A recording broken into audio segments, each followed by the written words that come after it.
Hi, magandang gabi po sa inyong lahat, and for our third and final reading of the day today, Tuesday, hindi ko lang po kayo matiis, no, kahit medyo may mga gagawin po ako, no, pero ito po talaga, no, talagang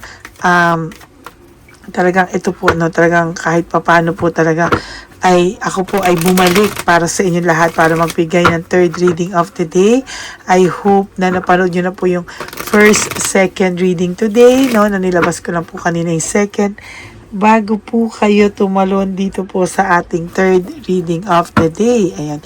Huwag nyo pong i-skip ito, no, yung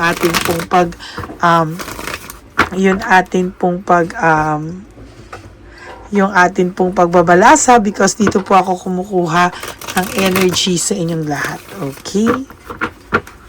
So, parasahin lang po natin mabuti. No, tingnan po natin kung ano po ang makikita natin sa araw na ito ng Tuesday for your third reading. Tingnan po natin kung ano po ang makikita natin. I'll just do a random cards, no? Hindi na po ako mamimili, pero sana po ay huwag nyo po itong kalimutan na panuorin, ano? Because minsan po pag hindi po random namimili tayo, ay kayo po ay inaano nyo po, no? Ini-skip nyo po. Sana po wag, kasi po sa totoo lang po ito po ay connection nating dalawa, no? So, meron na po pala dito. Tingnan po natin. Impulsiveness, no? Meron pong mga bagay kasi na ginamit niya o dinaan niya lang po sa mabilisan, ano, sa hindi nag-iisip, no? Mga bagay na talagang ang pakiramdam niya po bigla ang mga desisyon, no, na hindi pinag-isipan talaga, no? So, sa nakikita ko po dito, para po siya nagpapanik ngayon po siya nag-slow down or kung umihina, no, o ngayon po siya nag-aantay na kung ano po ang naging parang consequences ng mga nangyayari po sa kanya, sa totoo lang po, no. And sa nakikita ko po, ikaw po ay medyo satisfied po or naka-adjust ka na po sa buhay mo. Parang ikaw po ay somehow ay may mga natututunan sa buhay na kahit papano po ay natulungan ka pong mag-adjust sa buhay mo, no? And sa nakikita ko po, new feelings, no? Intuition, ako kanina po, intuition, ano? Ngayon po talagang sinasabi ko sa inyo, talagang pag may mga hindi magandang nangyayari, no, mararamdaman mo po talaga because meron po ikaw talagang malakas na gift for your intuition. Ang lakas po talaga ng gift mo po talaga, no, sa intuition mo, no. Namimiss niya po ngayon yung samahan nyo, no. Actually, namamanifest ka po nito ngayon, and talaga po no, hindi niya po alam kung ano po ang kanyang gagawin, And sa nakikita ko po, there is heartbreak, suffering, and grief. Talaga pong sinaktan ka po talaga nito. And sa nakikita ko po talaga na, no. Sa nakikita ko po, masakit po talaga sa kanya yung lahat po ng nangyari sa kanya sa totoo lang ay masakit. There's truth and clarity na lumalabas ngayon na hindi niya po pala kaya na mamuhay ng wala ka, no? And sa nakikita ko po, may mga bagay na hindi niya po akalain na nangyayari po sa kanya ngayon na hindi niya daw po plinano. And sa nakikita ko po, talagang ang hirap po daw talaga sa kanya dahil ang dami daw pong nagbago sa kanyang buhay nung nawala ka. End of cycle, parang ikaw po ay nakawala daw sa hawla na sinasabi niya. Parang nakawala ka po, sa bitag na hawla, ha. Nakawala ka po sa bitag niya, no? Yung lungkot, yung lahat po yan ay nadaan mo po sa nag-a-adjust ka na ngayon. Actually, nakaka-okay ka na po talaga ngayon Ayan, may clear mind ka na nga po, and sa totoo lang po is yung isip mo po, yung utak mo po, mas may peace of mind pa, no? Kaya lang po, minsan na nakakaramdam ka rin po talaga ng emptiness and emotional loss, para nakakaramdam ka po ng mga bagay na hindi mo po inakala, no? Siya naman po ay maraming bad luck ngayon, wala po siyang control. And sa nakikita ko po talaga ay hindi niya po akalain na mangyayari po sa kanya ito, no? And hindi niya po akalain na lahat ng ito ay darating po sa buhay niya sa panahon na wala ka na po sa buhay niya. So, ang pakiramdam niya po, nag-iisa siya sa buhay, no? So, yung tagal po na magkahiwalay kayo, ang feeling po nito talaga ay umaaray siya sa lahat ng nangyari sa kanya, no? And there is this coldness and stubbornness. Naging matigas po kasi siya sa iyo, no? Naging makulit, naging ayaw ng makinig, no? And talagang sa nakikita ko po, there is anger and argument, nagalit ka po talaga dito sa person na to, no? Talagang nasakta, nagalit ka talaga sa person na to. Kaya ngayon, takot siya sa iyo, no? Takot na takot siya sa iyo dahil ang pakiramdam niya po, hindi ka po niya kaya, no? Parang ito pong taong to, kunwari lang po nagtatapang-tapangan, pero the truth is, takot na takot po ito sa iyo. And minsan po parang hindi niya alam kung paano lalapit sa iyo because talagang sa nakikita ko po ay alam niya pong galit ka pa daw sa kanya, no? Pero sa totoo lang, there is this loneliness and isolation. Nalulungkot po ang tao na to, ang person na to, nalulungkot po sa mga oras na to, lalo na po kapag ka nararamdaman niya na yung meron siyang feeling na ano siya, no? Kahit may kasama siya o wala siyang kasama, para po siyang alone, no? Para pong hindi niya po maintindihan kung ano ba daw nangyayari sa kanya at bakit daw kailangan niyang danasin ang lahat ng to. Ayan oh, there is this difficulties and in decision making. Sabi niya po, nahihirapan siya magdesisyon sa mga bagay-bagay, no? And sa totoo lang, kailangan po talaga nito ng person mo. Ikaw pa rin naman po ang makakapagpatino sa taong ito. Kahit na po ilan pa ang dumating sa kanya, ay ikaw pa rin po ang babalikan niya para magpatino sa kanya ulit. At alam mo yun, sa iyo niya lang po mararamdaman yung saya ng puso niya po kapag po nakikita kanya at makakausap kanya. Iba pero dahil po hindi niya alam kung paano niya po ito sisimula, no? Takot po siya sa iyo, no? Paano niya raw sisimulan ito? Hindi niya po talaga alam. Sa totoo lang, takot na takot po siya, and sa totoo lang, hindi niya po alam kung ano po kasi yung kanyang gagawin because itong taong to ay nakakaramdam ng pagkabagabag, no? Hindi po mo man po alam, pero itong tao pong ito ay nakakaramdam ngayon ng matinding lungkot. There is this laziness, lack of commitment, greediness. Wala pa po itong sobrang solid na samahan ng karelasyon. Wala. No, parang pakiramdam ko po kung ito pong taong to ay pinakamahal niya po talaga yung sarili niya, no? And kung meron man po itong kasama ngayon o karelasyon ngayon, ako hindi po siya totoo dyan, sa totoo lang po, no? And ayan, namamanifest ka nga po niya kasi naiisip ka po niya, no? So, yun nga po yung sa willpower niya, no? Na mamanifest ka po niya talaga. And sa nakikita ko po talaga, wala po siyang, tinatry niya pong i-controlin yung sarili niya. Ayaw ka na po niya sanang maisip, pero sa totoo lang po, naiisip ka po niya talaga. And hirap na hirap po siya talaga, no? Meron po siyang resentment na nararamdaman and desire to reconcile. Talagang hindi niya po maintindihan, ano? Hindi niya po maintindihan bakit ganito po yung pakiramdam niya na siya po ay litong-lito, siya po ay gulong-gulo, at siya po ay may disappointment na nararamdaman, ano? Nadi-disappoint po siya sa mga bagay-bagay ngayon. And sa nakikita ko po lang ngayon, siya po ay nakakaramdam ng matinding pagkabagabag, no? Sa totoo lang po, recently, no, palagi po itong nababagabag talaga, and talagang sa nakikita ko po nabubwisit na po siya, bakit po siya nakakaramdam daw ng ganyan, ano? And ayaw niya po, ayan, no, ayaw niya po ng pinag-uusapan siya, ayaw niya po ng iniisip siya, ayaw niya po lahat ng pinag-uusapan siya, chinichismis siya, ayaw daw po niya na pinagchichismisan siya ng mga tao sa paligid niya, no?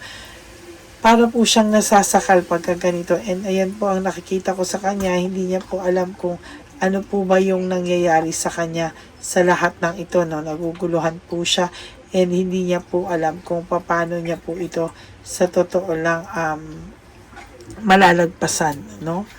Ay, no? Oh, leaving home, moving forward, talagang umalis siya ng walang decision, walang isip-isip, no? Ngayon, dyan siya nagsisimula na magkaroon ng pagsisisi dahil wala raw kayong closure, incomplete daw yung naging hiwalayan nyo, no? Para ngayon gusto niya pang sabihin sa'yo na hindi pa kayo hiwalay, no? And talagang din po ako natutuwa kasi sa totoo lang nagsisisi po itong taong to sa dami po ng deception, manipulation na ginawa niya sa'yo.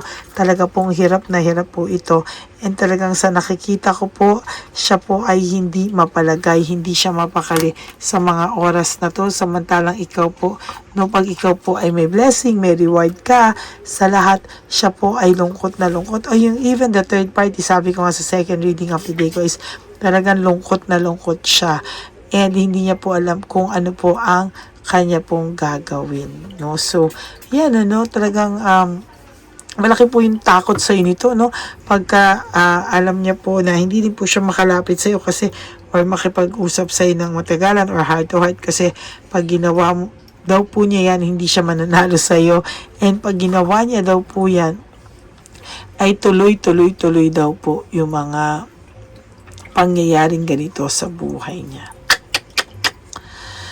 Ay, ang bigat po ng energy niya ngayon for your third reading. Ang bigat po ng energy niya. So, yan po ang inyong third reading of the day. I hope na naka-resonate po kayong lahat. And if you do, can you please give me a like and comment down below para alam ko naman po kung ano po ang emotions nyo right at this very moment. And for those of you po who would like to have a private reading with me, you may message me po at Lady Lee Elena. That's Ladyly.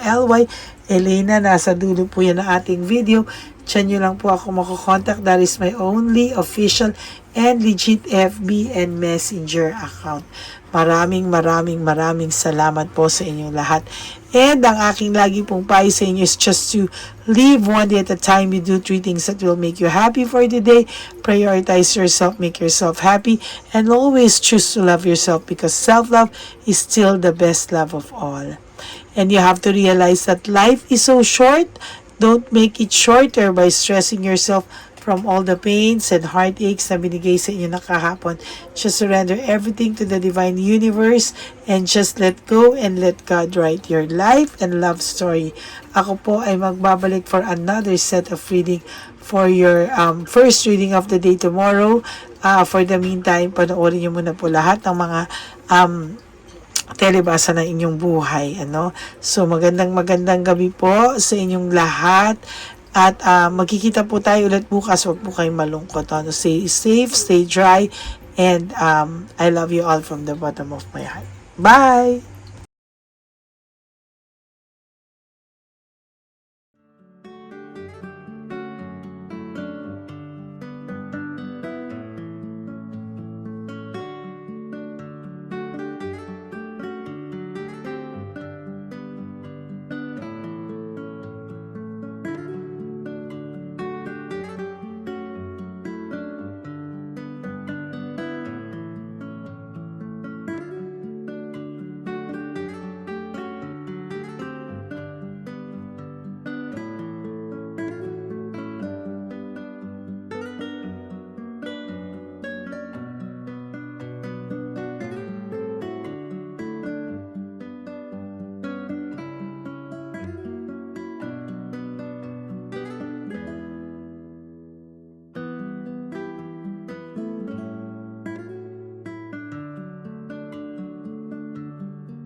Jesus. Para sa'yo. Ito pa nung. Go ahead. Pera. Wala na, that's it? Ito po pera. Ito pa pera, oh. Bigayan ni Papa Jesus. Kakain mo yan, ha? Jesus yan. Bigay. Wala ka ng pera dyan, ha? Okay lang kami, okay lang kami. Para sa iyo yan, para sa iyo. Naman yan ang isip niya. Pagkain mo yan, ha? Saan ka pa? Bye-bye. Yung pagkain mo kunin. Nga po to. Bakit? Lagay mo lang po dito. Pati po. Taga po, may bibigay lang po kami sa'yo. Bigay po ni Papa Jesus. Yan, para po sa'yo yan. Ingat po.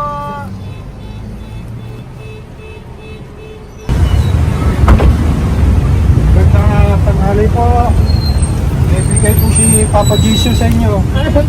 Salamat po. Salamat po. Ito po. Salamat po. Tigisa po kayo sa Pampaw. Thank you po. God bless po, nanay. Apo. Salamat po. God bless.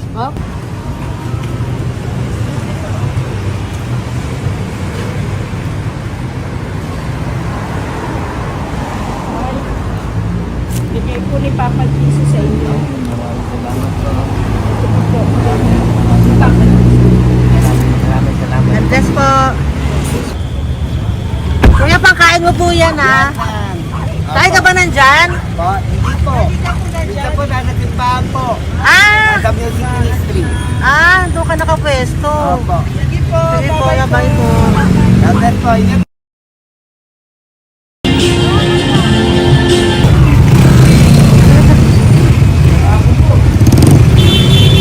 Bakit po si Papa Jesus?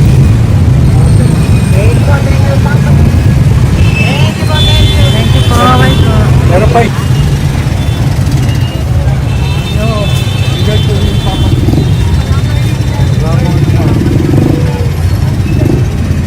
Yun.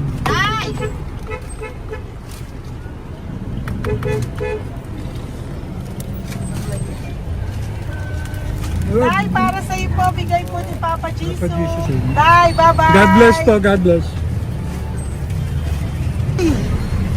Para sa iyo po, bigay po ni Papa Jesus.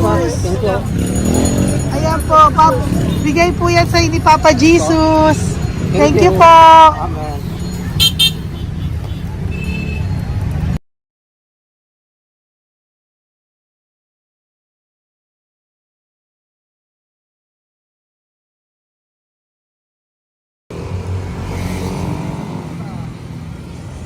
Bigay ni Papa Jesus. Tayo pagkain aso ko, ah. Madami mong aso, kuya. Alaga mo lahat yan?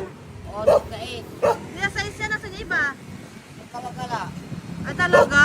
Salamat po. Kalagala ko. E, paano pagkain yan, kuya? Saan mo kinukuha? Sa tambay ko. Lahat. Ang dami. Ang dami niya pong aso. Oy, ang daming aso ni kuya. Sais. May nagbibigay sa inyo pagkain. Nangangalakal ako. Okay po. Tapos, Kaya mo kuya, pag nadaan ako, bibigyan kita ng dog food dito, ha? oo. Dito ka lang ba lagi? Oo, dito ako nagtutulog. Okay po, sige. Okay po. Marami din akong aso sa bahay, eh. Salamat po. Okay po. Isa. Kuya, pangkain mo yan, kuya.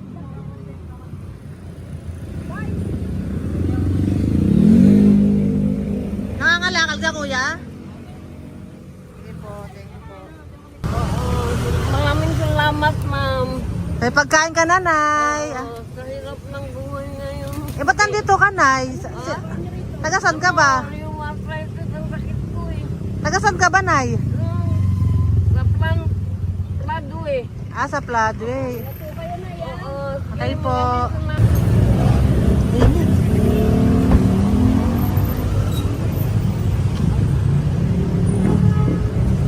Nay! Bibigay ako sa'yo. Natandaan mo na ako. Ito. Hapon po.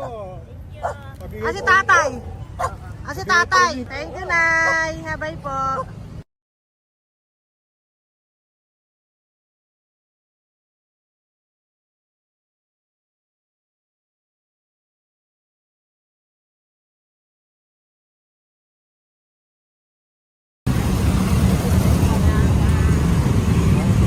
God bless, Nay. Thank you po. Pabigay po. Ay, bigay po ni Papa Jesus. Salamat po. Bigay po ni Papa Salamat po, Jesus. Ito ate. po, oh. Salamat po. Bigay po ni Papa Jesus. Ito pa po. Salamat po, tay. Salamat po, tita. Bye-bye po. Maraming po salamat. Kayo, ate. Opo, ingat po kayo. Taga saan po Ingat kayo? po. Taga Tayabas, Quezon po kami. Mga aita po kami sa Quezon, mga katutubo. Sige. Ingat po. Salamat God bless.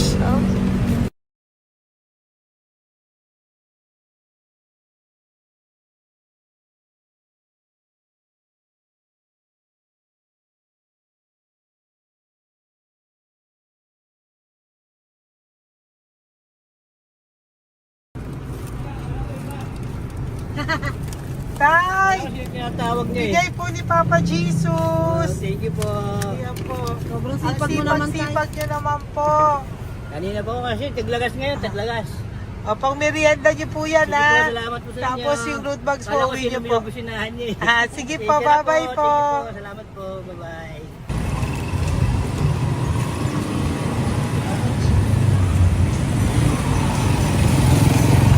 Brother! Basta, mabigay ni Papa Jesus ang sa'yo. Ang kaya mo yan, ba't hindi ka makatayo? Na ano ka? Okay. Sige, bye-bye. Hello po. Tama. Para sa inyo po, bigay ni Papa Jesus. Thank you very much. Sige po, bye-bye po. God bless you. Tay, magandang hapon po. Bigay po ni Papa Jesus. Ito pa po, Tay. Para sa inyo po. Bye-bye po.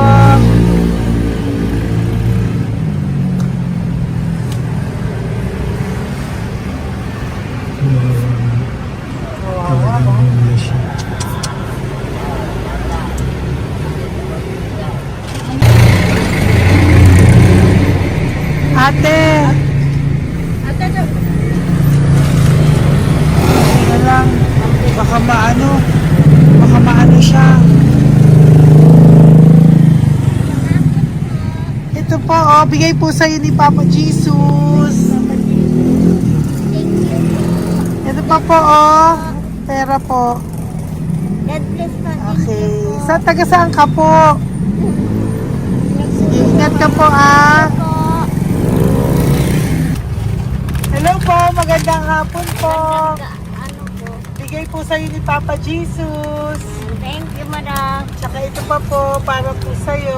Salamat. Thank you po, ingat po. Thank you, ma'am. Sige po.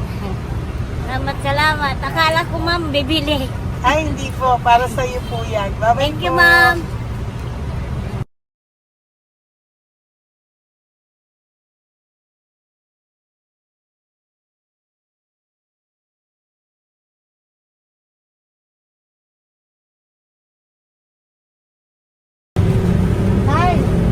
Hirap na hirap. Bibigay po ako ng goso. Hirap na hirap Dito siya. ba tayo dito sa kabila? Hindi mo siya lies pa yan. Kawawa naman. Tay, magandang araw po. Oh Lord. Bigay po ni Papa Jesus. Ay, ito po, ano, pandagdag po. Pagdagdag po, bigay po ni Papa Jesus. Thank you po. Thank you po. Kawawa naman. Diyos ko, hindi na siya makaano po. Ano? Wala pa, may tatalikin lahat. Ano kami yun, nalilito ko lang. Siyempre, ang bigat niya.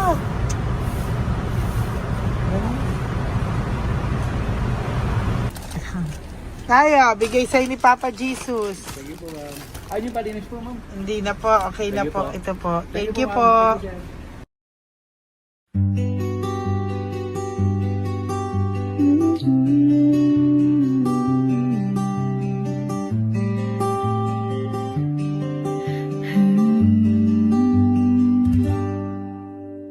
Nasa panahon ako ng kalungkutan, panahon na hindi ko alam ang gagawin.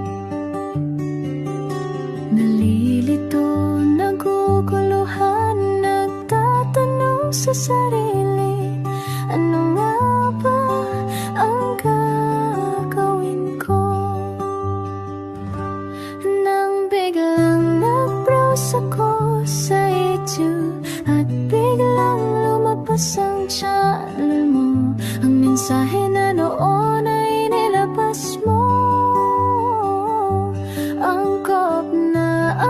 sakop sa nadarama ko.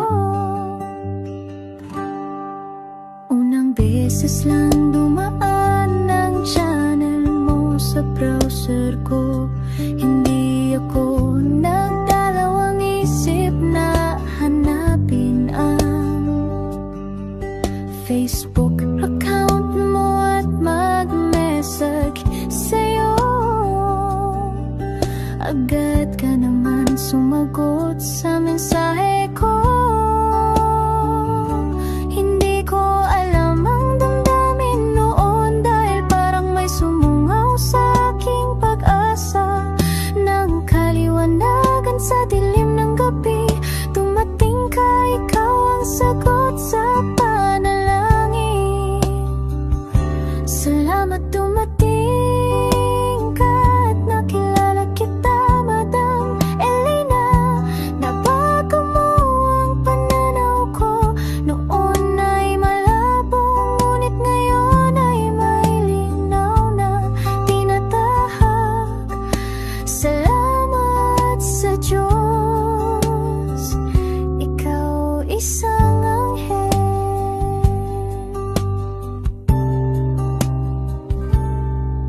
na inihulog sa lupa upang kami